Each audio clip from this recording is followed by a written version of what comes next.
नमस्कार दोस्तों, स्वागत है आपका मेरे चैनल पे। दोस्तों, जैसा कि मैंने आपको बताया था कि अब यूएस है वो अपनी डिप्लॉयमेंट चेंज करने जा रहा है। यूरोप से वह एशिया की तरफ अपनी डिप्लॉयमेंट करने वाला है अपनी आर्मीज की। तो इसका दोस्तों क्या मायने हैं और इससे वह कैसे इंडिया की हेल्प करेगा, स्पेशली दोस्तों चाइना के खिलाफ, इसी के ऊपर बात करेंगे। चलिए दोस्तों शुरू करते हैं। दोस्तों, इंडिया और चाइना के बीच में बॉर्डर के ऊपर जो स्टैंड ऑफ चल रहा है और जो लद्दाख के अंदर तनाव चल रहा है, इससे दोस्तों थर्ड वर्ल्ड वार की भी संभावना हो सकती है कि उसका भी थ्रेट देखा जा रहा है। ऐसे में ग्लोबल कम्युनिटी ने भी ये रियलाइज करना शुरू कर दिया है। लेकिन यूएस पहली कंट्री है जिसने ओपनली चाइना के इस एग्रेसिव पॉलिटिक्स को क्रिटिसाइज किया है। और दोस्तों, यूएस ने ऑफिशियली ये कहा है कि वे ग्लोबल डिप्लॉयमेंट फोर्सेस को काउंटर करने के लिए इस्तेमाल करने की सोच रहे हैं, स्पेशली चाइनीज मिलिट्री के बढ़ते थ्रेट को लेकर, जो कि दोस्तों इंडिया, मलेशिया, इंडोनेशिया और फिलीपींस के खिलाफ है। और इसके लिए US secretary of state Mike Pompeo ने डायरेक्टली रिस्पॉन्स दिया है। और दोस्तों, अब चाइना से निपटने के लिए यूएस ने डायरेक्टली रिव्यू करना शुरू कर दिया है अपनी फोर्सेस का, जो यूरोप के अंदर लगाई गई हैं। स्पेशली दोस्तों अमेरिकन मिलिट्री ने इन बेसिस को तब बनाया था यूरोपियन कंट्रीज के अंदर जब दोस्तों रशिया के साथ में डील करना था, और वह भी एक थ्रेट के रूप में उभर रहा था। क्योंकि दोस्तों चाइना की कम्युनिस्ट पार्टी एक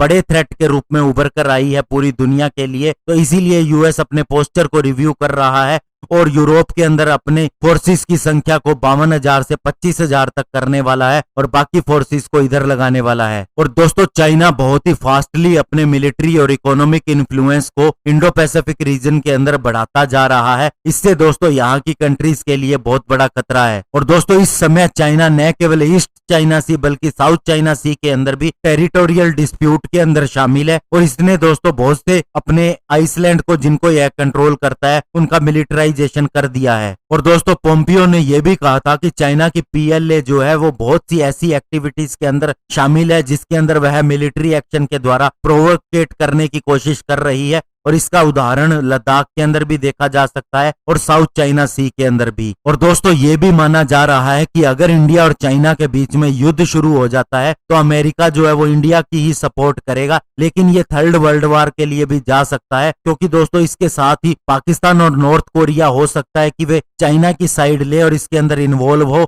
और तब दोस्तों अमेरिका, जापान और ऑस्ट्रेलिया भी इंडिया की साइड ले सकते हैं। और इसके अलावा जहां तक रशिया की बात है दोस्तों, तो उसके लिए ये बहुत ज्यादा प्रॉब्लमेटिक होगा कि वह अपने पुराने फ्रेंड इंडिया का साथ दे या फिर नए फ्रेंड चाइना का। लेकिन दोस्तों, क्वेश्चन यहाँ पर यह उठता है कि सभी देशों को मिलके चाइना से ही ये क्वेश्चन पूछना चाहिए कि वह अपनी एक्सपेंशनिस्ट पॉलिसीज के ऊपर लगाम क्यों नहीं लगाता और अपनी मिलिट्री एक्टिविटीज इस तरह की क्यों कर रहा है, क्योंकि ये दोस्तों पूरे विश्व के लिए खतरा हो सकता है। और यूएस ने दोस्तों ये भी डायरेक्टली कहा है और उसने चाइना को एनसर्कल करना भी शुरू कर दिया है कि चाइना इस तरह की हरकतें जो कर रहा है वो गलत है। और दोस्तों, उसने ये भी कहा है कि स्पेशली जो चाइना को कंटेन किया जाएगा वो साउथ ईस्ट एशिया के अंदर किया जाएगा और साउथ चाइना सी के अंदर, जहां पर वियतनाम, इंडोनेशिया, मलेशिया और फिलीपींस आती हैं। और दोस्तों 1988 के अंदर यूएस ने फिलीपींस के साथ में एक एग्रीमेंट साइन किया था। उसके बाद वियतनाम भी दोस्तों यूएस के करीब आ गया, स्पेशली चाइना के थ्रेट को देखते हुए। और अभी दोस्तों यूएस नेवी से उसे सेफ गार्डिंग और कोस्ट लाइन के ऊपर भी सुरक्षा मिलती है। और दोस्तों, अमेरिका का डिफेंस कोऑपरेशन इंडोनेशिया और मलेशिया के साथ भी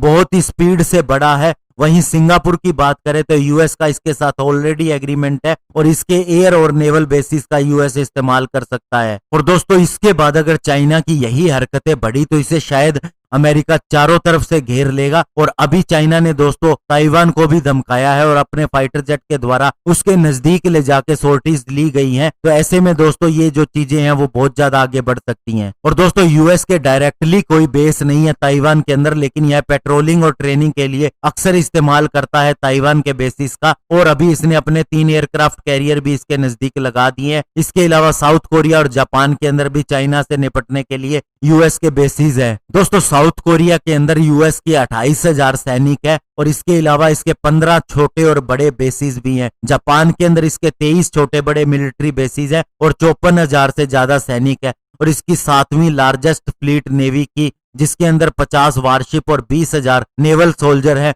वो हर समय जापान के अंदर तैयार रहती है। इसके अलावा दोस्तों यूएस के 5000 सैनिक हमेशा तैयार रहते हैं गुआम के अंदर, जो कि एक छोटा आइसलैंड है जहां पर यूएस एयरफोर्स भी है। और दोस्तों इंडिया के लद्दाख के अंदर बहुत से लोग तिब्बत से आए हुए हैं। तिब्बत के ऊपर चाइना ने कब्जा किया था और उन लोगों का कहना है कि पहले उन्हें राशन दिया गया, बहुत सी चीजें दी गई और बाद में उन्हीं के ऊपर कब्जा भी कर लिया गया। और दोस्तों कम से कम 7500 तिब्बतन रिफ्यूजी जो है वो इंडिया में रह रहे हैं। 1975 तक ये कैंप और टेंट में रहते थे, लेकिन अब बहुत सी जगह पर ये सेटल हो चुके हैं और हमेशा इंडिया का धन्यवाद देते हैं। तो दोस्तों इस बार ऐसी कोई सिचुएशन अराइव नहीं होगी, क्योंकि दोस्तों अभी आप ये देखिए कि सारे देशों के साथ चाइना की बनती नहीं है, विवाद है। यूएस ने उसको चारों तरफ से घेरना शुरू कर दिया है और चूंकि दोस्तों अब उसने पंगा इंडिया से ले लिया है, जो कि दोस्तों चाइना को मात दे सकता है और बहुत बड़ी कंट्री है। ऐसे में दोस्तों अब चाइना का जो बचना है वो मुश्किल है, क्योंकि कोरोना की वजह से उसका बिजनेस भी बंद होता जा रहा है और उनके वहां के लोगों के अंदर भी एक असंतोष की भावना है। और उइगर लैंड के अंदर दोस्तों जो उसका शिनजियांग प्रांत है, वहां पर भी लोगों के ऊपर बहुत अत्याचार हो रहा है।